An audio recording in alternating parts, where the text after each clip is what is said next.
നമസ്കാരം. ഒരു പ്രായം കഴിഞ്ഞാൽ പിന്നീട് നമുക്ക് വാദസംബന്ധമായിട്ടുള്ള ഒട്ടനേകം അസുഖങ്ങൾ വരാറുണ്ട്. ഇതിൽ തന്നെ വാദദോഷത്തിൽ വരുന്ന വ്യത്യാസങ്ങൾ കാരണം ശരീരത്തിന് ഒരുപാട് ഭാഗങ്ങളിൽ വേദന ഉണ്ടാവുന്നതും ഇരുന്നാൽ എണീക്കാനുള്ള ബുദ്ധിമുട്ട്, അല്ലെങ്കിൽ കുറച്ച് സമയം ഇരുന്നാൽ കയ്യും കാലും ഒക്കെ തന്നെ തരിപ്പ് അനുഭവപ്പെടുക, മസിൽ കയറ്റം പോലുള്ള പ്രശ്നങ്ങൾ ഉണ്ടാവുക, ഇങ്ങനെയുള്ള ഞരമ്പ് സംബന്ധമായിട്ടുള്ള ഒട്ടനേകം പ്രശ്നങ്ങൾ ഉണ്ടാവാറുണ്ട്. ഇങ്ങനെ നമ്മുടെ നെർവിൻ്റെ ഹെൽത്തിനെ വളരെയധികം വീക്കാക്കുന്ന രീതിയിലുള്ള ഒത്തിരി മാറ്റങ്ങൾ ശരീരത്തിൽ സംഭവിക്കാറുണ്ട്. ഈ ഞരമ്പുകൾക്ക് ബലം കൂട്ടാൻ വേണ്ടി ചില ആയുർവേദ ഔഷധ പ്രയോഗങ്ങൾ നമുക്ക് ചെയ്യാൻ വേണ്ടി പറ്റും. അത് ഏതൊക്കെയാണ് എന്നുള്ളത് നോക്കാം. ഞാൻ ഡോക്ടർ സജിത ദേജി. ഇതിനായിട്ട് ആദ്യത്തെ ഒന്ന് കരിനെച്ചിയാണ്. കരിനെച്ചിയുടെ ഇലയെ കുറിച്ചിട്ട് നമുക്കെല്ലാം പരിചയമുള്ളതാണ്. കരിനെച്ചി ഇല എങ്ങനെ ഉപയോഗിക്കാം എന്നുള്ളതിൽ ഇത് നമുക്ക് ഒരു 2 പിടി കരിനെച്ചി ഇല എടുത്തിട്ട് വെള്ളത്തിലിട്ട് നന്നായി തിളപ്പിച്ച് അത് കൊണ്ട് ഇളം ചൂടോടുകൂടി ദേഹം കഴുകാൻ ഉപയോഗിക്കാം. ഇനി ദേഹം കഴുകുന്നതിന് മുൻപേ ഏതെല്ലാം ഓയിലുകൾ അപ്ലൈ ചെയ്യണം, നമ്മുടെ ഞരമ്പുകളുടെ ആരോഗ്യം വർദ്ധിപ്പിക്കുന്ന രീതിയിൽ ഏതെല്ലാം ഓയിലുകളാണെന്നുള്ളത് വീഡിയോയുടെ ലിങ്ക് ഡിസ്ക്രിപ്ഷനിലുണ്ട്, കണ്ടു നോക്കാം. ഈ ഓയിലുകൾ അപ്ലൈ ചെയ്തതിന് ശേഷം തന്നെ നമുക്ക് ഇളം ചൂടോടുകൂടി ഇത്തരം വെള്ളം ഉപയോഗിച്ച് കഴിഞ്ഞാൽ ആ ഭാഗത്തുള്ള വേദനയും നീർക്കെട്ടും ഒക്കെ നിശേഷം മാറ്റാനും പറ്റും. അതിന് കൂടെ തന്നെ ശരീരത്തിൽ ഉണ്ടാവുന്ന നീർക്കെട്ട് മാറുന്നതിന് കൂടെ ആ ഞരമ്പുകൾക്ക് ഒരു പുത്തൻ ഉണർവ് കൂടെ കിട്ടും. അതുകൊണ്ട് തന്നെ ഇങ്ങനെ ഉണ്ടാവുന്ന തരിപ്പൊക്കെ തന്നെ വളരെയധികം കുറയുന്നതായിട്ട് കാണാറുണ്ട്.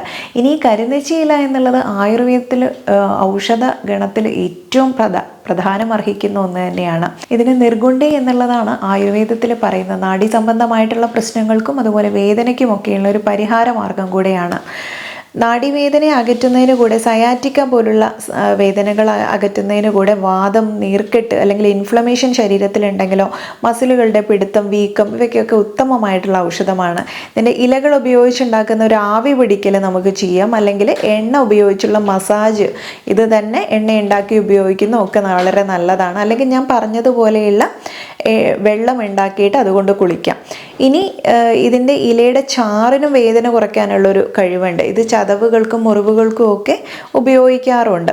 അതുപോലെ വാദദോഷത്തിൻ്റെ ആയുർവേദ തത്വം അനുസരിച്ച് വാദദോഷം മൂലമുണ്ടാകുന്ന പല നാഡീ പ്രശ്നങ്ങളെയും ഒക്കെ സന്തുലിതമാക്കാനും ഈ കരിനെച്ചി സഹായിക്കുന്നുണ്ട്. കരിനെച്ചിയില തലയിണയുടെ അടിയിൽ വെച്ചൊക്കെ തന്നെ കിടക്കുന്നത് തലവേദന കുറയ്ക്കാൻ സഹായിക്കുന്നുണ്ട്. പ്രത്യേകിച്ചും സൈനസ് മൂലമുണ്ടാകുന്ന തലവേദനകൾക്ക് തന്നെ ഇതിൻ്റെ ചാറ് നെറ്റിയിൽ പുരട്ടുന്നതോ അല്ലെങ്കിൽ ഇതുപോലെ കിടക്കുന്ന സമയത്ത് ബെഡിനടിയിലോ തലയിണയ്ക്കടിയിലോ ഒക്കെ തന്നെ വെച്ച് കിടക്കുന്ന ഒരു രീതിയൊക്കെ ഉണ്ട്.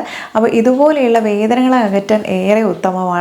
കരിനെച്ചി ഇലകളും അതുപോലെ പുറന്തൊലി, വേര് ഇവയൊക്കെ ചർമ്മത്തിലെ വ്രണങ്ങളെ ശമിപ്പിക്കുകയും ചൊറിച്ചിൽ കുറയ്ക്കാനും വിഷമുള്ള ചിലന്തിൻ്റെയും ഒക്കെ തന്നെ ആ ഒരു കടിക്ക് പരിഹാരമായിട്ടൊക്കെ ഉപയോഗിക്കാറുണ്ട്.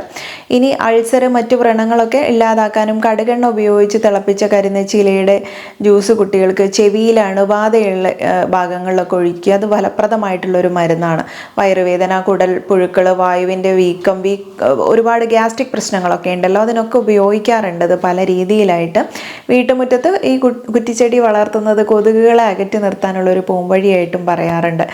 നിർഗുണ്ടി കടു തിക്തോഷ്ണ കൃമി കുഷ്ഠജ്വരാപഹ വാദശ്ലീഷ്മ പ്രശമനി പ്ലീഹ ഗുൽമാപചീം ഹരേത് എന്നുള്ളത് ധന്വന്തരി നിഘണ്ടുവിൽ പറയുന്നുണ്ട്. കഫവാതരോഗങ്ങൾ ശമിപ്പിക്കാനും ആമവാദം, സന്ധിവാദം, പൃഷ്ഠശൂലം ഇങ്ങനെയുള്ള അസുഖങ്ങളൊക്കെ ശമിപ്പിക്കാനും നീരും വേദനയും ഇല്ലാതാക്കാനും മലമ്പനി തുടങ്ങിയിട്ടുള്ള അങ്ങനെ ഒട്ടനേകം അസുഖങ്ങൾക്കും ശ്വാസകോശത്തെ ശുദ്ധമാക്കാനും അപസ്മാരത്തിനൊക്കെ ഹിതമായിട്ടുള്ളതാണ്. അതുപോലെ ഉദരകൃമിയെ കൂടെ നശിപ്പിക്കാൻ വളരെയധികം കഴിവുള്ളത് കൂടിയാണ്. വായ്പുണ്ണ്, തൊണ്ടവേദന തുടങ്ങിയിട്ടുള്ള പ്രശ്നങ്ങൾക്കൊക്കെ തന്നെ കരിനെച്ചിയില ഇട്ടിട്ട് 1 കപ്പ് വെള്ളം ഒഴിച്ച് തിളപ്പിച്ച് അത് പകുതിയായിട്ട് വറ്റിച്ചെടുത്തുണ്ടാക്കുന്ന കഷായം ഇതുപോലെ കവിൾക്കൊള്ളുന്നത് ഏറെ നല്ലതാണ്. ഊരുസ്തംഭം അല്ലെങ്കിൽ മുട്ടുകളിൽ ഉണ്ടാവുന്ന നീരും വേദനയൊക്കെ ഉണ്ടല്ലോ, അത്തരം പ്രശ്നങ്ങളൊക്കെ മാറ്റാനായാലും ഈ കരിനെച്ചിയില അരച്ച് വേദനയുള്ള ഭാഗങ്ങളിലും നീരുള്ള ഭാഗങ്ങളിലും ഇടുന്നത് ശമനം കിട്ടാൻ നല്ലതാണ്. കരിനെച്ചി ഇലയിട്ട് വേരും കൂടെ ചേർത്തിട്ടിട്ട് വെന്ത കഷായം തയ്യാറാക്കി എടുത്താൽ അതിലേക്ക് അല്പം ആവണക്കെണ്ണയും കൂടെ ചേർത്തിട്ട് കഴിക്കുന്നതും ഒക്കെ തന്നെ ഇതുപോലുള്ള ബുദ്ധിമുട്ടുകളെ പൂർണ്ണമായിട്ടും ഇല്ലാതാക്കാനും കൂടെ സഹായിക്കും. കരിനെച്ചിയില, തുളസിയില, കുരുമുളക് ഇവ സമമെടുത്ത് കഷായം വെച്ച് കുടിക്കുകയാണെങ്കിൽ പനി, മലമ്പനി ഇങ്ങനെയുള്ള പ്രശ്നങ്ങളൊക്കെ അല്ലെങ്കിൽ ഇൻഫ്ലുവൻസ പടർന്ന് പിടിക്കുന്ന സമയത്തൊക്കെ അത് വരാതിരിക്കാനുള്ള മുൻകരുതലായിട്ടും കഷായം കുടിക്കാറുണ്ട്.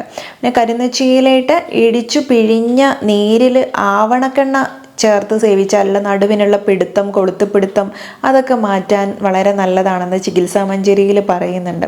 ഇനി പഴകിയ വ്രണോ അർബുദോ ഇതൊക്കെ കരിനച്ചില അരച്ചു പൂച്ചിടുന്നതൊക്കെ തന്നെ ചെയ്യുന്ന കാര്യങ്ങളാണ്. രണ്ടാമത്തേത് നാഡീവ്യൂഹത്തിൻ്റെ പ്രവർത്തനം സുഗമമാക്കുന്നതിന് സഹായിക്കുന്ന ഒരു ഔഷധമാണ് ചിറ്റരത്ത എന്നുള്ളത്.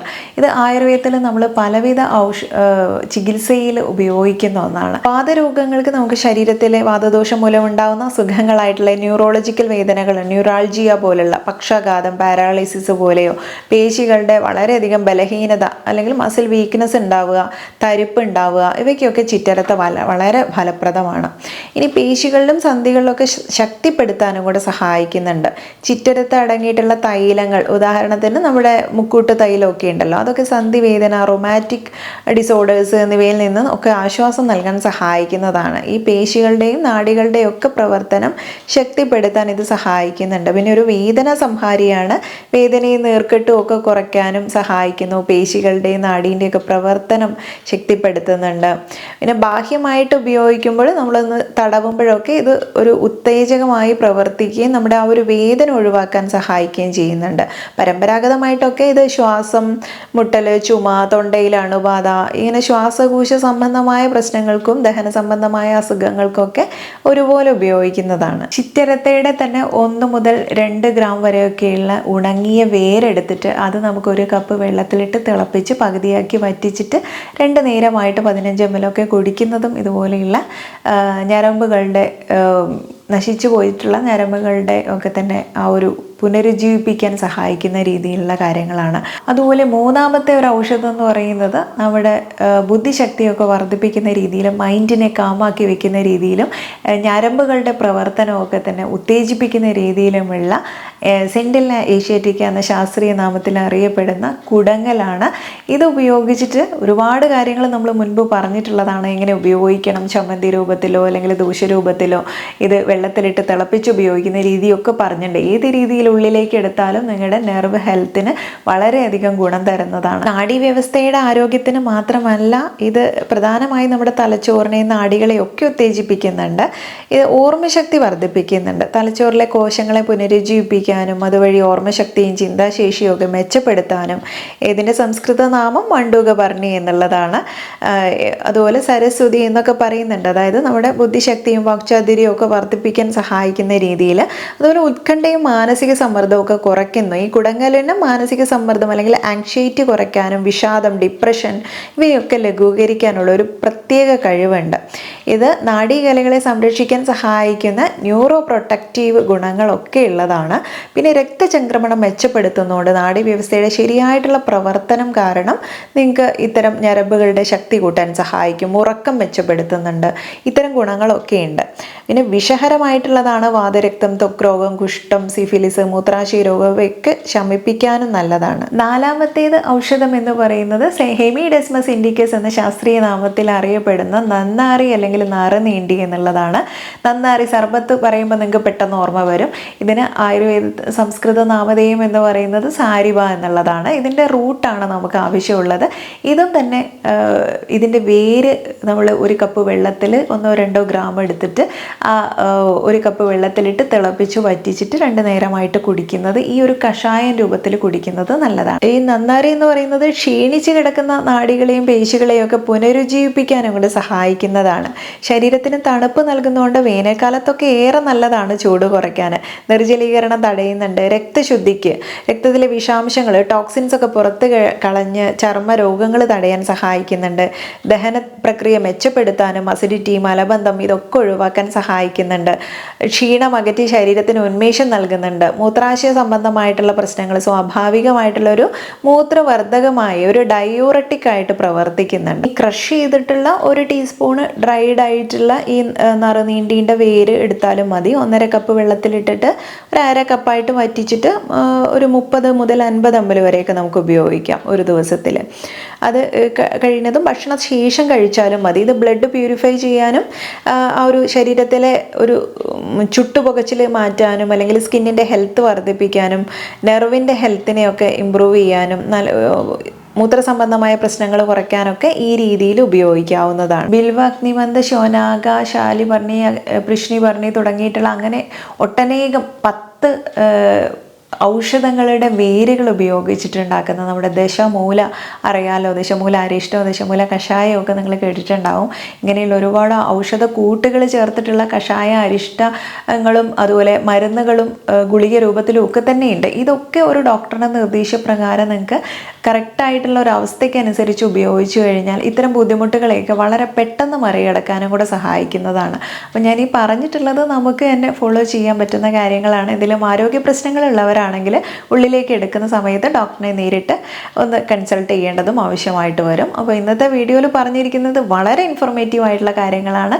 ഒരുപാട് മാറ്റങ്ങൾ കൊണ്ടുവരാൻ പറ്റുന്നതാണ്. ഏതെല്ലാം ഓയിലുകൾ ഇത്തരം പ്രശ്നങ്ങൾക്ക് ഉപയോഗിക്കണം, അല്ലെങ്കിൽ മറ്റുള്ള ചില ഔഷധങ്ങളുണ്ട് വളരെ നമ്മുടെ നാഡീഞരമ്പുകളെയൊക്കെ തന്നെ ഉത്തേജിപ്പിക്കുന്ന രീതിയിലുള്ള ഒട്ടനേകം ഔഷധങ്ങളെക്കുറിച്ച് 2 വീഡിയോ ചെയ്തിട്ടുണ്ട്. ഡിസ്ക്രിപ്ഷനിലുണ്ട്, ചെക്ക് ചെയ്ത് നോക്കിയാൽ നിങ്ങൾക്ക് വളരെ ഉപകാരമായിരിക്കും. കണ്ടു കഴിഞ്ഞാൽ മറ്റുള്ളവർക്കും കൂടെ ഷെയർ ചെയ്ത് കൊടുക്കാനും കൂടെ മറക്കരുത്. നെക്സ്റ്റ് ഒരു വീഡിയോയിൽ നല്ലൊരു വിഷയവുമായി വീണ്ടും കണ്ടുമുട്ടാം. നന്ദി.